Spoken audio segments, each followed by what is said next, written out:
సంపూర్ణమైనటువంటి యోగ్యత కలిగినటువంటి, అర్హత కలిగినటువంటి, అనుభవం కలిగినటువంటి, టెస్ట్లో పరీక్షించినటువంటి వ్యక్తులు ఈ పాఠశాలలో, ప్రభుత్వ పాఠశాలలో పనిచేస్తున్నారు అని ఒక విషయం చెప్పారు.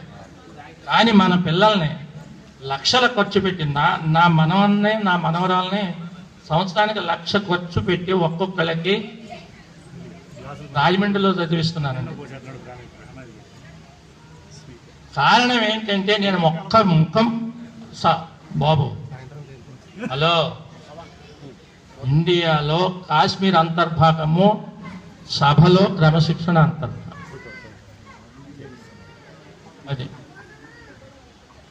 ఎందుకంటే వాళ్ళకి బాధ్యత ఎక్కువ, దానికి మీరు ఏకీభవించాలి. వాళ్ళు వంచి నీకున్నటువంటి సబ్జెక్టుని తరిచి నువ్వు చెప్పావని ఒక ప్రిన్సిపల్ని వేసి అక్కడ చూస్తున్నారు. అదే బాధ్యతారహితముగా మన గవర్నమెంట్ పాఠశాలలు పనిచేస్తున్నాయేమో అందరినీ అనడం లేదు, అందరినీ అనడం లేదు. అపశృతులు కూడా టీవీలో చూస్తున్నాం. ఎందుకు కలుగుతుంది అది? అపశృతులు కలుగుతున్నాయి. టీవీలో కింద లైన్ చూపిస్తున్నాడు అప్పుడప్పుడు. కారణం 1972లో 1,500 రూపాయల జీతం, రిటైర్ అయ్యేటప్పటికి 20,000 రూపాయల జీతం, ఈవేళ 35-40 తీసుకుంటున్నాం. అంకిత భావము ఎందుకు ఉండటం లేదు ప్రభుత్వ పాఠశాలలో? ఇంత జీతం తీసుకున్నప్పుడు వాళ్ళకి ఈ రోజున ఈ పాఠం చెప్పకపోతే మనల్ని గింటేస్తారని అక్కడ అభద్రతాభావం అక్కడ ఉంది. వాళ్ళు కష్టపడి పనిచేస్తున్నారు. అదే విషయాన్ని మీరు కూడా ఓపిక లేకపోయినా ఆ ప్రైవేట్ స్కూల్లో పనిచేశారు. మనం ఎందుకు చేయటం లేదు ప్రభుత్వ పాఠశాల? ఎందుకు ఈ అపశృతులు వస్తాయి? దాన్ని మనం అందరం కనిపెట్టాలి. ఇంకొక ముఖ్య విషయం ఏంటంటే, మీరు తల్లిదండ్రులుగా మీరు బాధ్యత వహించవలసింది ఏంటంటే, సరే చదువు విషయం పూర్వం మీరు ఇలా చెప్పేవారు అది ఒక భాగం. ఈ రోజున పరిస్థితులు, సమాజంలో పూర్తిగా పరిస్థితులు విష ప్రభావాన్ని ఈ సెల్ ఫోన్ మానవ జీవితానికి ఎంత సౌఖ్యాన్ని కలిగిస్తున్నాయో,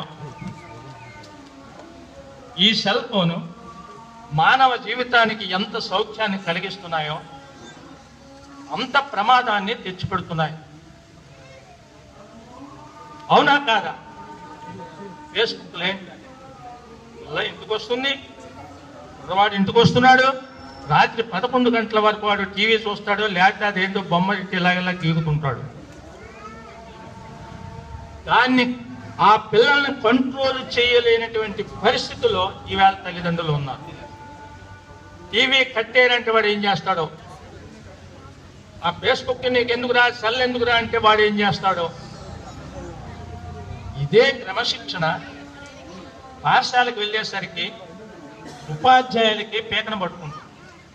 ఇంటి దగ్గర తల్లిదండ్రులు క్రమశిక్షణ, ఆ సెల్ ఫోన్ తగ్గించి, ఆ బొమ్మలు తగ్గించి, ఆ టీవీలు తగ్గించి మీ పిల్లలు 9 గంటల వరకు మీరు చదివించలేదు. తెల్లవారుజామున 5 గంటలకు మీరు పిల్లలు లేపలేరండి మీరు? ఎందుకండి మనం ఎవరినో లేపలేదు, మన పిల్లలు లేవరా బాబు లేవరా, అది కూడా మనం నేర్పలేము. చాలా విషమిస్తున్నాయి. సమాజంలో అనేకమైనటువంటి అపశృతులు, దానికి మనం బాధ్యత వహించవలసినటువంటి పరిస్థితి 100-150 ఉంది. మీ పిల్లల్ని ప్రతి నిమిషము ఏం జరుగుతుందో పరిశీలన చేస్తూ సాధ్యమైనంత వరకు ఆ సెల్ ఫోన్లను, టీవీలను తగ్గించుకుంటూ మీ పిల్లలకి చక్కనైనటువంటి భవిష్యత్తుకి మీరు మార్గదర్శకులు కావాలని ఈ సందర్భంగా నేను మిమ్మల్ని ఆశీర్వదిస్తూ కోరుకుంటూ మనపూర్వకంగా